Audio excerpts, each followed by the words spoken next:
तो हमने अभी देख रहे थे कि नॉन इलेक्ट्रिक ट्रैक्शन क्या होता है और इलेक्ट्रिक ट्रैक्शन क्या होता है। तो वैसा ट्रैक्शन सिस्टम जिसमें हम लोग इलेक्ट्रिक पावर की यूज नहीं करेंगे उसको बोलते हैं नॉन इलेक्ट्रिक ट्रैक्शन सिस्टम। ठीक है, जैसे कि स्टीम ट्रैक्शन सिस्टम में किसी भी स्टेज में क्या इलेक्ट्रिक यूज हुआ, कोई भी स्टेज में चक्का को मूवमेंट कराने में किसी स्टेज पे क्या इलेक्ट्रिक पावर को यूज किए, नहीं किए। तो अगर नहीं किए तो क्या हुआ, नॉन इलेक्ट्रिक ट्रैक्शन। ठीक है, जैसे क्या होता है, जैसे कुकर को आप देख रहे होंगे, कुकर में जब पानी गर्म करते हैं या कुछ भी करते हैं, आप चावल बनाते हैं तो सीटी मारता है। सीटी करने मतलब भाप का प्रेशर क्या होता है, बढ़ जाता है। भाप का प्रेशर बढ़ने से क्या होता है कि ऊपर सीटी मारता है, तो सीटी मारता है तो भाप कितना प्रेशर से निकलता है। उसी प्रकार से इसमें क्या होता है, कोयला, ठीक है, कोयला होता है, कोयला के गर्म करके ये भाप जनरेट किया, उससे फिर आपको स्टीम जनरेट करके आपको जो चक्का का मूवमेंट होता है उसको स्टीम से कराया जाता है। ठीक है, स्टीम के प्रेशर से, ठीक है, स्टीम के प्रेशर से। तो वैसा ड्राइविंग पार्ट्स होता है, मतलब जो कि स्टीम के प्रेशर से, जैसे कि आप लोग स्टीम थर्मल पावर प्लांट देखे होंगे, थर्मल पावर प्लांट देखें तो क्या होता है, स्टीम के प्रेशर से आपका टरबाइन मूवमेंट करवाया जाता है। टरबाइन से क्या होता है, तो अल्टरनेटर चलता है, कहने का मतलब जनरेटर चलता है, फिर उससे बिजली जनरेट किया जाता है। उसी प्रकार से यहाँ पे एक मैकेनिकल पावर आपको किससे मिल रही है, तो स्टीम से मिल रही है। उसी मैकेनिकल पावर आपको ड्राइविंग पार्ट, मतलब कि जो व्हीकल होता है, व्हीकल के चक्का को चलाता है, उसीलिए उसको बोलते हैं स्टीम ट्रैक्शन सिस्टम। फिर आपका आ गया internal combustion engine, IC engine नाम सुने होंगे, इंटरनल कंबस्शन इंजन, जैसे कि कार, बस, आपका मोटरसाइकिल, ये सब क्या है, इसमें आईसी इंजन लगे हुए हैं। तो इसको क्या बोलते हैं, अगर आईसी इंजन लगे हुए हैं तो डीजल ट्रैक्शन सिस्टम हो गया।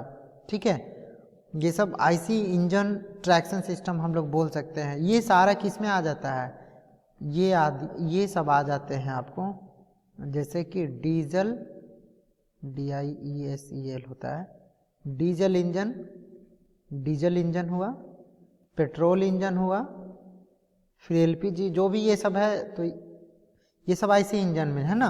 तो ये सब नॉन इलेक्ट्रिक ट्रैक्शन सिस्टम होगा। अब बात करिए इलेक्ट्रिक ट्रैक्शन सिस्टम में, तो वैसा ट्रैक्शन सिस्टम जिसमें हम लोग इलेक्ट्रिक पावर को यूज करते हैं उसको इलेक्ट्रिक ट्रैक्शन सिस्टम कहते हैं। जैसे द ट्रैक्शन सिस्टम लिखना चाहेंगे तो क्या लिखेंगे, the traction system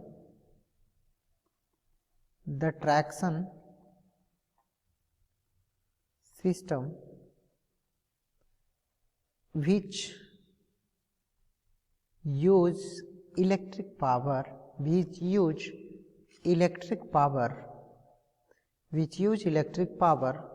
for driving force for vehicle,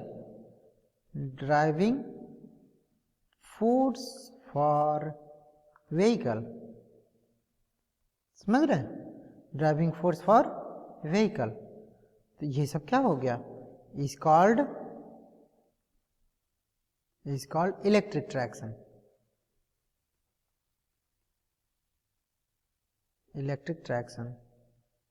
system.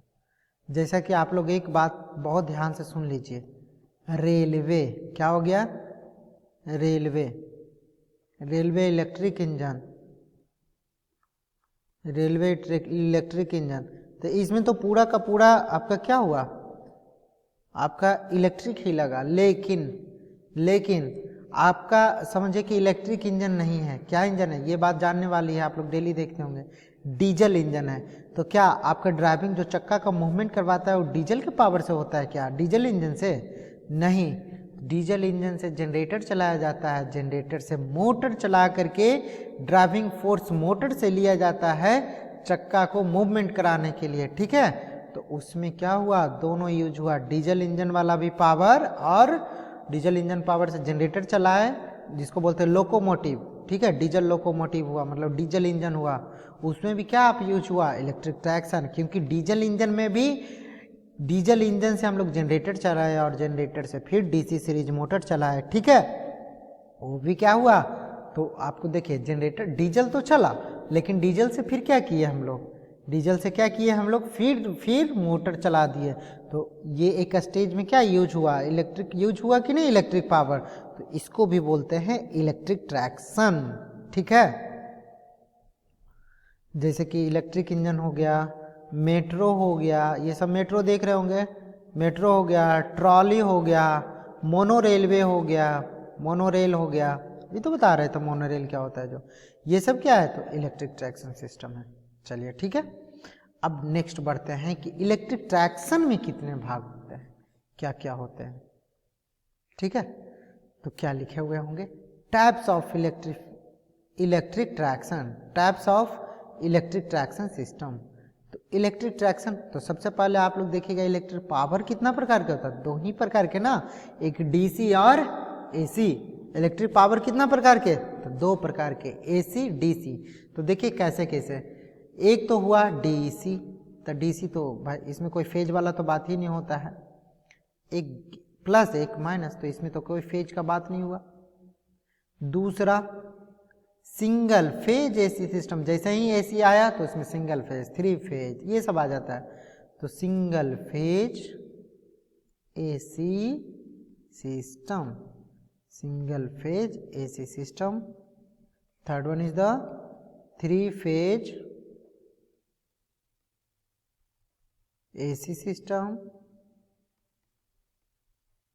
चौथा कंपोजिट सिस्टम, कंपोजिट कहने का मतलब इसमें दोनों पावर यूज करेंगे, एसी भी और डीसी भी। ठीक है, अब देखिए चौथा में कंपोजिट सिस्टम में पहले क्या आया, Kando system, KANDO, Kando system.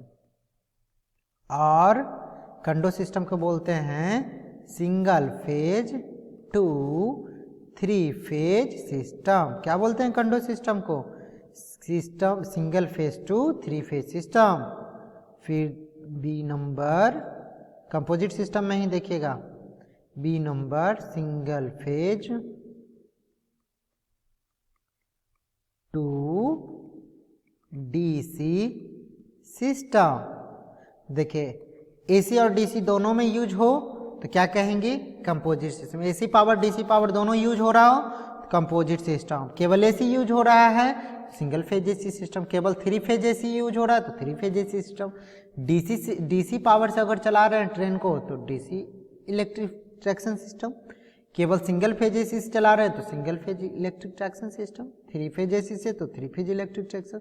Composite system जिसमें डीसी और एसी दोनों पावर यूज कर रहे हैं तो कंपोजिट सिस्टम इस दो प्रकार का होता है, कंडो सिस्टम और दूसरा single phase to DC system. तो कंडो सिस्टम में को हम लोग बोलते हैं single phase to three phase system भी बोलते हैं। ठीक है, नेक्स्ट देखते हैं। सबसे पहले क्या बोले हम लोग डिस्कस करते हैं पहले डीसी सिस्टम। क्या डिस्कस करते हैं, डीसी सिस्टम। तो डीसी सिस्टम आप लोग जान रहे हैं, डायरेक्ट करंट हम लोग कहाँ यूज करते हैं, 600 वोल्ट से 750 वोल्ट। ठीक है, तो लिखते हैं DC at 600 to 750 volt is universally used universally used for किसके लिए, ट्रामवेज। आप कलकत्ता मेट्रो देख रहे हैं, ट्रामवेज इन अर्बन एरिया, मतलब शहरी एरिया में, इन urban areas and for many suburban railways. Many जैसे कि हम आप लोग को बोले हैं कि मुंबई में अभी भी कोई ऐसा ट्रेन चल रही होगी जिसमें या तो कोलकाता मेट्रो आपको 750 वोल्ट डीसी से चल रही है। ठीक है, फॉर मेनी सब अर्बन रेलवे, अर्बन का स्पेलिंग गलती लिख दिया हूं मैं, सब अर्बन रेलवेज। रेलवेज क्या बोले, ये तो ट्रामवेज अर्बन एरिया में यूज होता है, कितना वोल्ट के लिए, 600 से 750 वोल्ट। लेकिन फॉर मेनी सब अर्बन एरिया में 1500 से 3000 वोल्ट डीसी यूज होता है सब अर्बन रेलवेज में, ठीक है। कितना लिख दे, in urban areas and for many suburban railways well while 1500 to 3000 volts DC is used for main line railway, जैसे कि कुछ दिन पहले हम बताए थे आपको मुंबई में ये यूज हो रहा है अभी मेन रेलवे। और इसमें करंट का कलेक्शन कैसे होता है, तो थर्ड रेल से, मतलब 2 रेल तो जिस पे ट्रेन चला और एक रेल और बनाया जाता है करंट को कलेक्ट करने के लिए, उसको बोलते हैं कंडक्टर रेल सिस्टम या थर्ड रेल सिस्टम। मान ले जाए इस पे ट्रेन का चक्का चला, ट्रेन चली इस पे, और एक ये क्या होता है, इससे करंट का कलेक्शन करे, करंट कलेक्ट करे, ठीक है, उसको बोलते हैं थर्ड रेल या तो मेन या तो कंडक्टर रेल सिस्टम, ठीक है। तो हम लोग बात करते हैं and the current collection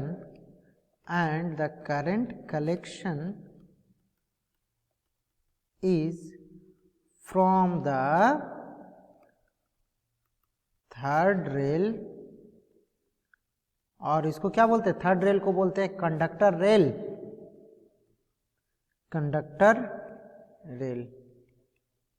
up to कितना वोल्ट, 750 वोल्ट तक, वेयर लार्ज करेंट्स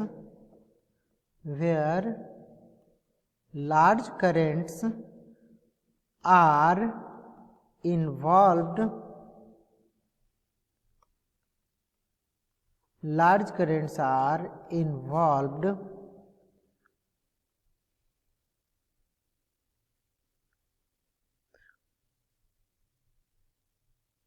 ठीक है। क्या बोल रहे हैं, current collection is from third rail से कितना करंट कलेक्शन होता है, 750 वोल्ट तक, where large currents are involved, large current involve होगा, एंड आप देखिए ओवरहेड से भी यूज होता है, एंड फ्रॉम ओवरहेड सिस्टम से भी, ओवरहेड वाला का कितना, जहाँ पे 1500 से 3000 वोल्ट्स रहता है वहाँ आप लोग जानते होंगे पावर तो सेम ही होता है, तो जहाँ वोल्टेज कम वहाँ करंट ज़्यादा, जहाँ वोल्टेज ज़्यादा वहाँ करंट कम, are involve, and from overhead wire for 1500 volts and 3000 volts where a smaller current are involved। आप लोग जानते होंगे कि जो ट्रेन का मोटर होगा तो लगभग सेम पावर का होगा, तो पावर बराबर आप लोग जानते हैं V इंटू आई, पावर तो आपका कांस्टेंट है, मोटर दोनों में वही लगा हुआ है, तो आपको क्या होता है, जहां वोल्टेज अगर ज़्यादा होगा तो वहां पे अगर नीचे कंडक्टर रेल सिस्टम है तो उसको बचाने में, उसको इंसुलेशन में दिक्कत होगा, क्योंकि जितना ज़्यादा वोल्टेज होगा उतना इंसुलेटर का भी पावर बढ़ेगा, ठीक है, और खतरा भी होगा, क्योंकि कंडक्टर रेल जस्ट रेलवे पटरी पे, जैसे रेलवे पटरी होता है, रेल जिस पे ट्रेन दौड़ती है या ट्रेन चलती है उसके बगल में ही थर्ड रेल भी बनाया रहता है, जिसके इसको ढक करके ऐसे रखा हुआ रहता है ढक्कन की तरह, आपको हम फिगर दिखा देंगे थर्ड रेल सिस्टम को, ठीक है, नेक्स्ट क्लास में। तो थर्ड रेल सिस्टम उस प्रकार से रहता है, ठीक है। तो ये तो इससे के थर्ड रेल से या कंडक्टर रेल से केवल करंट को कलेक्ट करता है और ट्रेन इस पर चलती है, ठीक है। तो डीसी सिस्टम ये होता है, डीसी सिस्टम में 2 वोल्टेज यूज होता है, 600 से 750 वोल्ट, दूसरा 1500 वोल्ट से 3000 वोल्ट से। तो अगर देखिए यहाँ पे 600 से 700 वोल्ट है तो वोल्टेज कम है ना, पावर सेम बोल रहे, तो वोल्टेज कम होगा तो करंट का वैल्यू कितना, वोल्टेज देखिए कम है, मतलब मान के चलते 600 से 750 वोल्टेज कम है ना, तो ये वोल्टेज कम है तो करंट का वैल्यू क्या, ज़्यादा। अब देखिए यही वोल्टेज क्या हो गया है, यही वोल्टेज ज़्यादा है तो करंट का वोल्टेज क्या हो जाएगा, अगर वोल्टेज का वैल्यू ज़्यादा है तो करंट का वैल्यू कम, तो करंट का वैल्यू यहाँ पे कम है, तो ये क्या लिखे हैं, थर्ड रेल सिस्टम से हम लोग क्या करते हैं, लार्ज करंट्स यहाँ पे इन्वॉल्व होता है तो वहाँ पे हम लोग करंट का कलेक्शन करते हैं थर्ड रेल सिस्टम से, ठीक है। थर्ड रेल सिस्टम एकदम रेल ही होता है, उससे करंट कलेक्ट करता है, ठीक है। और फिर दूसरा ये ओवरहेड वायर से कलेक्ट करता है, कब, जब 1500 वोल्ट से 3000 वोल्ट्स रहती है वहाँ पे तब। ठीक है, तो हम लोग नेक्स्ट क्लास में मिलेंगे, फिर एसी ट्रैक्शन सिस्टम से लेकर के आएंगे। ठीक है, सिंगल फेज या सिंगल फेज, 3 फेज, ये सब फिर हम लोग नेक्स्ट